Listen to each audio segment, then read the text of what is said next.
ঈদ মানেই এখন প্রেক্ষাগৃহে সাকিব খানের দাপট।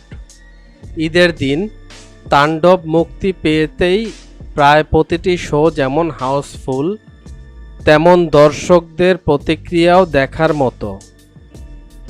সাকিব তো বটেই, জনপ্রিয় দুই মুখ আফরান নিশু ও সিয়াম আহমেদও করেছেন বাজিমাত। একদিকে তাণ্ডব মুক্তির কয়েক ঘন্টার ব্যবধানেই দর্শকদের এমন হাজারো মন্তব্য ভেসে বেড়াচ্ছে সামাজিক মাধ্যম জুড়ে। অন্যদিকে দর্শকদের সঙ্গে মতবিনিময়ে সশরীরে ছুটে যান ছবির পরিচালক রায়হান রাফি, প্রযোজক শাহরিয়ার শাকিল এবং অভিনয় শিল্পী সাবিলা নূর ও জয়া আহসানরা। এমন অবস্থায় দর্শকদের উন্মাদনা ও চাপ দেখে শো বাড়ানোর সিদ্ধান্ত নিয়েছে তাণ্ডব কর্তৃপক্ষ। শনিবার বিকেলে সংবাদ মাধ্যমের মুখোমুখি হয়ে রায়হান রাফি জানালেন, সিঙ্গেল স্ক্রিনে যেমন তাণ্ডব চলছে, সিনেপ্লেক্সের প্রতিটি শাখায়ও তেমনই হাউসফুল যাচ্ছে শো।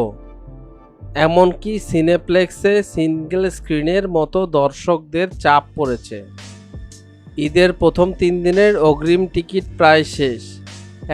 139টি হলের মধ্যে 133টি হলে ছবিটি মুক্তি পেয়েছে। প্রত্যেক জায়গা থেকেই অভাবনীয় সাড়া পাচ্ছি। শুধু প্রথম দিনেই সিনেপ্লেক্সে 28টি শো ছিল।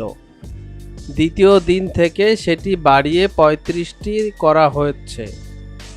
উল্লেখ্য, রায়হান রাফি পরিচালিত এই সিনেমায় সাকিব, সাবিলা, জয়া ছাড়াও অভিনয় করেছেন ডক্টর এজাজ, রোজি সিদ্দিকী, FS নাঈম প্রমুখ।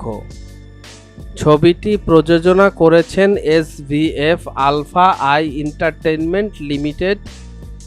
সহ-প্রযোজনায় আছেন দেশের জনপ্রিয় OTT প্ল্যাটফর্ম চরকি। সহযোগিতা করেছেন দীপ্ত টিভি। মিডিয়া জগতের এমন ইন্টারেস্টিং বিষয় জানার জন্য আমাদের এন্টারটেইনমেন্ট আপডেটকে সাবস্ক্রাইব করুন এবং ভিডিওটি ভালো লাগলে শেয়ার করুন আপনার ফ্রেন্ডসের কাছে।